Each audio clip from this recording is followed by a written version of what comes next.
Hebreus capítulo 11. E eu quero fazer a leitura a partir do verso de número 32, que diz: E que mais direi?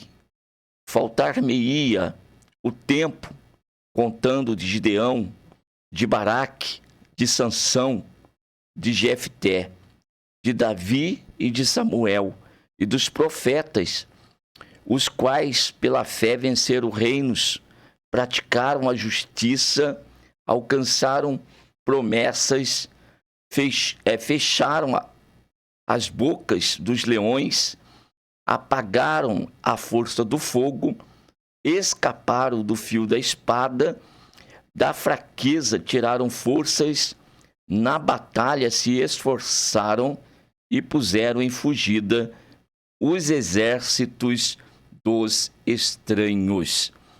O texto, ele está tratando exatamente a respeito da natureza da fé e trazendo alguns exemplos para nós a respeito desta fé.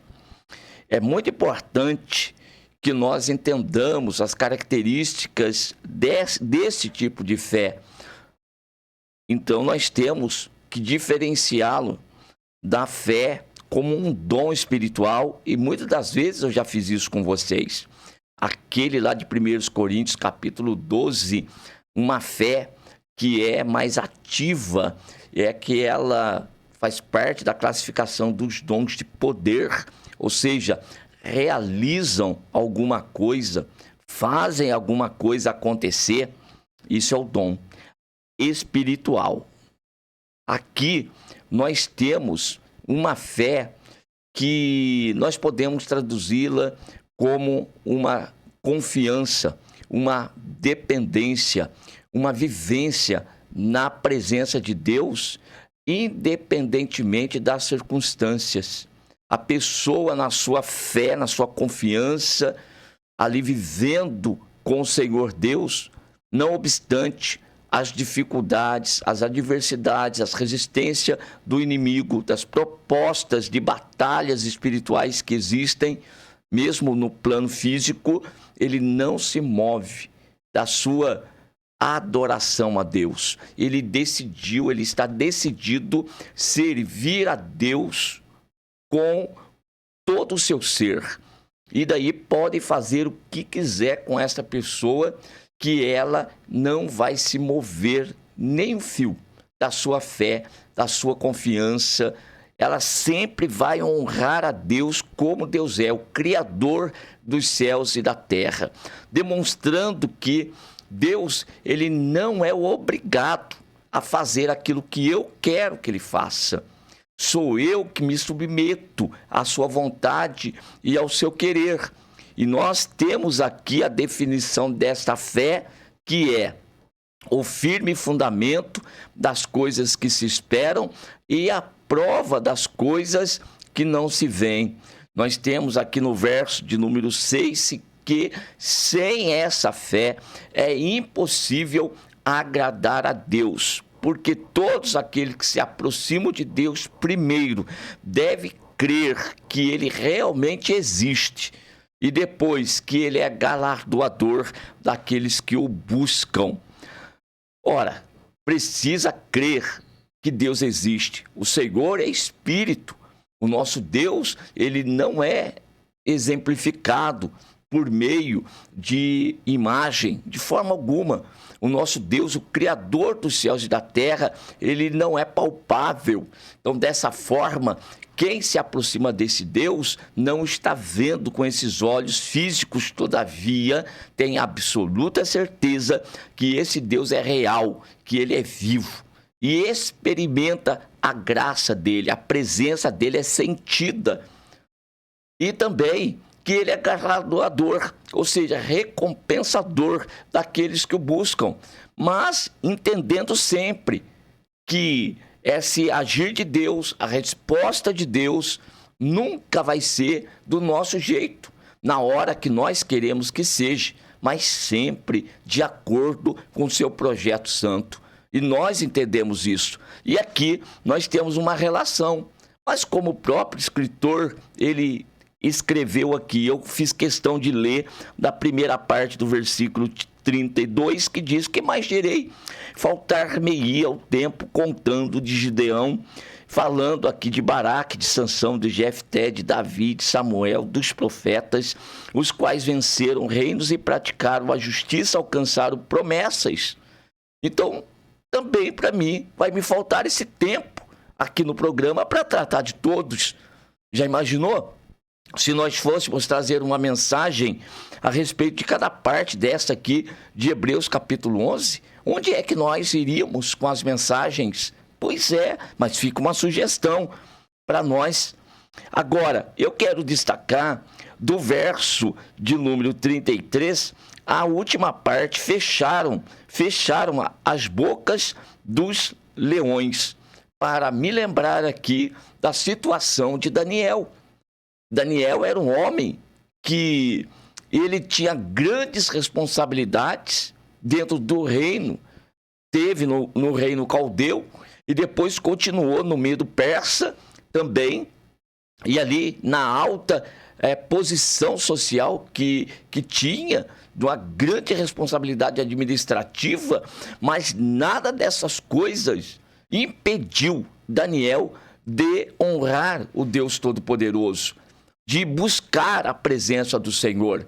Ele tinha algo com ele que era marcante, era dobrar os joelhos 3 vezes ao dia para buscar a Deus, para clamar ao Senhor.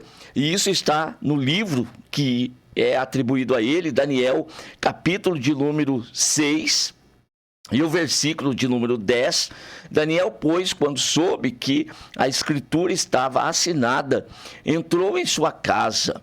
Ora, havia no seu quarto janelas abertas da banda de Jerusalém, e 3 vezes no dia se punha de joelhos e orava, e dava graças diante do seu Deus, como também antes costumava fazer. Então percebam, era um homem que vivia numa comunhão plena, era realmente um verdadeiro adorador, servia ao Senhor. Então sempre encontrava no seu dia o tempo para buscar a presença do Senhor. E aqui eu quero fazer a primeira observação com você. Você quer receber algo extraordinário de Deus? Quer ter grandes experiências com o Senhor? Quer que esta fé de Hebreus capítulo 11, ela seja uma realidade na tua vida? Quem é que não quer? Ora, todos nós queremos. Agora, vamos ter que fazer como Daniel fazia. O nosso tempo, ele não pode nos escravizar, ele não pode nos dominar. Somos nós que temos que gerenciar o nosso tempo. E nesse gerenciamento de tempo, nessa nossa agenda, é necessário que nós tenhamos momentos na presença de Deus, momentos para buscar a face do Senhor, momentos para aprender da palavra de Deus, um momento de oração, de clamar ao Senhor e buscar a Deus. Por quê? Qual que é a razão de estar na presença do Senhor? Por que Daniel buscava ao Senhor? Quando eu chego no Novo Testamento, eu vou ter lá que Jesus, ele constantemente estava pelos montes orando, buscando a presença de Deus. Para quê? Pelas cruzadas evangelísticas que ele fazia? Pelas diversidades que ele encontrava? Não, esses homens não oravam por essa razão. Eles oravam porque eles queriam a comunhão com o céu. Eles queriam a comunhão com o Pai. Eles queriam a comunhão com Deus. Eles queriam realmente era sentir a presença de Deus, que só pode ser alcançada por um comportamento desse tipo, de oração, de consagração, de entrega num determinado tempo do dia para esta finalidade. Não vou para a presença de Deus porque eu estou querendo receber alguma coisa, porque eu preciso de um livramento, porque eu preciso de uma resposta. Eu preciso ir para a presença de Deus porque a minha alma anseia pelo Deus Todo-Poderoso. Eu estou como o salmista no Salmo 42 e expressando-me da seguinte forma: como um cervo anseia pelas correntes das águas, assim suspira a minha alma por ti, ó Deus. Se o cervo tem sede, ele busca pelas fontes das águas e ele caminha distância longa. Eu já preguei isso aqui com vocês. Então a alma que tem verdadeiramente sede do Deus vivo, ela vai arrumar um momento do dia para buscar a presença do Senhor.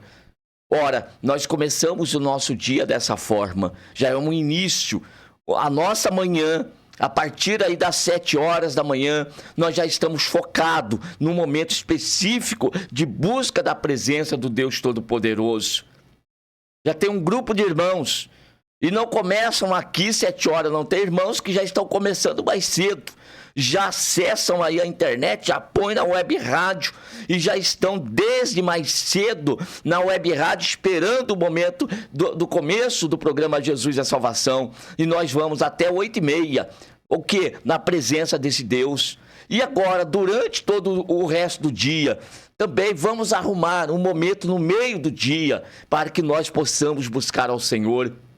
E à noite, nós vamos estar na casa do Senhor, no momento novamente de oração. Segunda-feira é o momento que o círculo de oração se reúne e nós vamos estar lá para buscar novamente a presença do Senhor. Dessa forma, pelo menos 3 vezes ao dia também nós vamos buscar a face do Deus Todo-Poderoso. E Daniel, conforme nós lemos aqui, portas abertas da banda de Jerusalém, cumprindo aquilo que está lá em Crônicas, que o Senhor Deus disse para Salomão: aqui, quando vocês estiverem longe de Jerusalém, vocês vão voltar-se para este lugar, se referindo ao templo, e desde o lugar onde vocês estiverem, e vocês se voltarem para cá e buscarem a minha presença, e aquele que buscar com interesse de coração, que buscar em espírito e verdade, estes vão me encontrar, vão ter resposta para as orações. E Daniel, ele tinha isto bem específico, bem claro. Então não vamos fazer orações costumeiras religiosas, mas com propósito. Vamos fazer com entendimento. Eu estou me voltando para aquele lado. Hoje não é Jerusalém mais terrena, mas a Jerusalém celestial. E vamos nos colocar, vamos de repente fechar a porta do nosso quarto.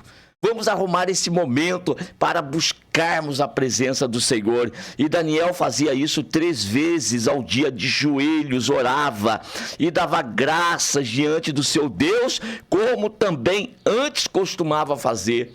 Por que existe esse destaque do texto? Porque agora existia um decreto, porque os seus inimigos que queriam derrubá-lo daquela posição, arrumaram uma forma de então derrubar Daniel, porque ele levava uma vida impecável, não existia falha no seu comportamento, na sua atitude para acusá-lo diante do rei. Então arrumaram aqui na sua fé, a fé de Daniel, o seu comportamento de oração. Então havia um decreto que durante um determinado tempo não se podia se inclinar diante de nenhum outro Deus, senão do Deus ali dos caldeus, dos medo-persas, no caso.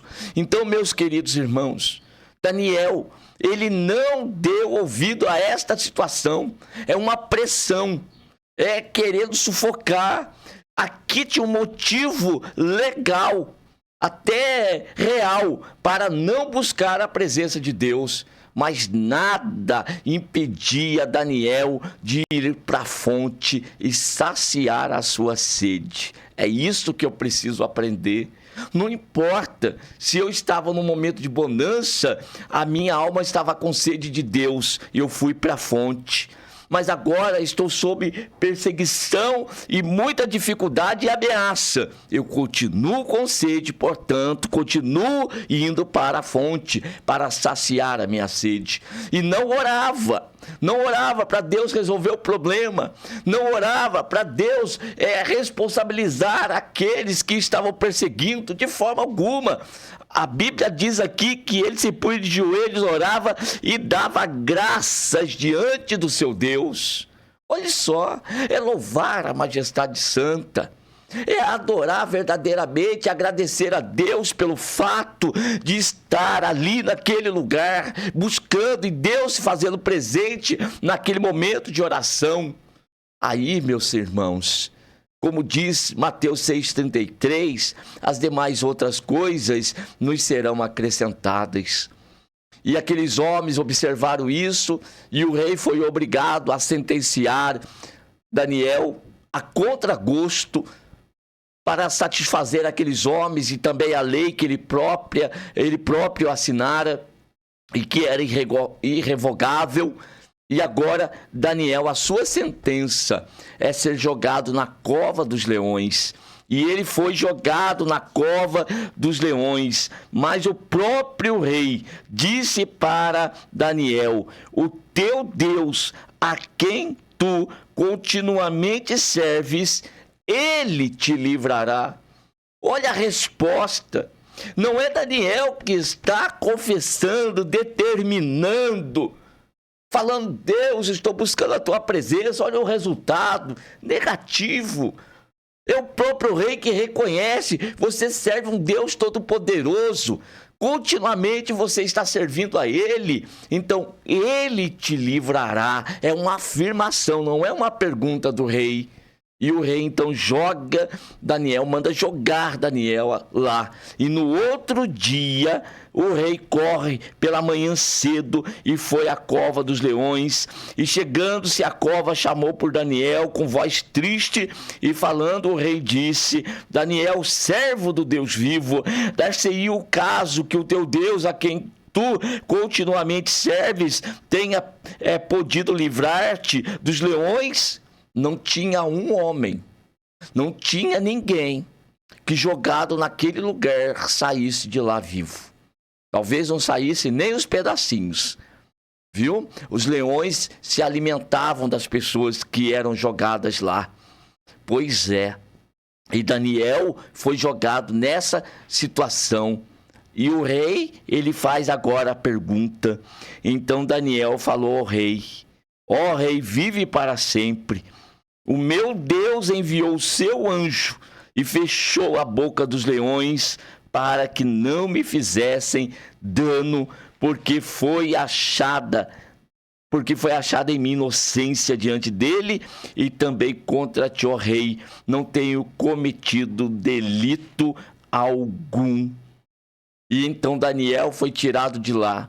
E aos homens que armaram aquele laço e aquela acusação, o rei determinou que eles fossem jogados na cova dos leões, eles, seus filhos, suas mulheres, e ainda não tinham chegado ao fundo da cova, quando os leões se apoderaram deles e lhes esmigalharam todos os ossos. Está aí, irmãos. Homens que no passado viveram a dependência de Deus, viveram na confiança de Deus, viveram ali, irmãos, e experimentaram da graça de Deus. Eram pessoas que, quando eram colocados diante dessas situações, eles não ordenavam que a situação fosse mudada, mas eles se submetiam à vontade e ao querer de Deus. Esta é a fé de Hebreus 11. Eu não determino que as coisas sejam mudadas, sejam corrigidas. Eu estou disposto a viver aquilo que Deus tem para mim.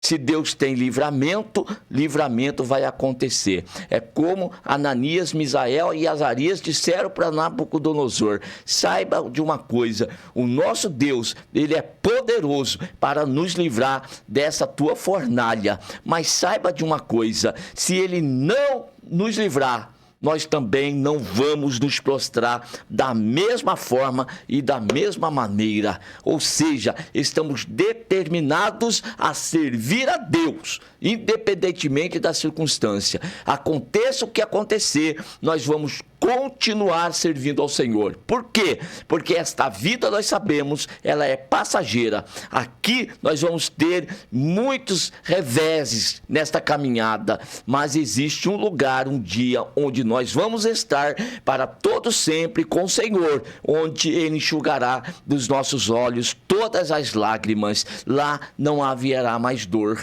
lá não haverá mais sofrimento. Esta é a minha esperança. Portanto, posso perecer aqui, mas vou viver lá. Então, meus queridos irmãos, que nós possamos caminhar nesse propósito, na presença de Deus. Se Deus nos livrar, Ele é Deus. E se Ele não nos livrar, continua sendo Deus. Portanto, a nossa adoração vai permanecer. Que Deus continue abençoando cada um dos irmãos. Amém.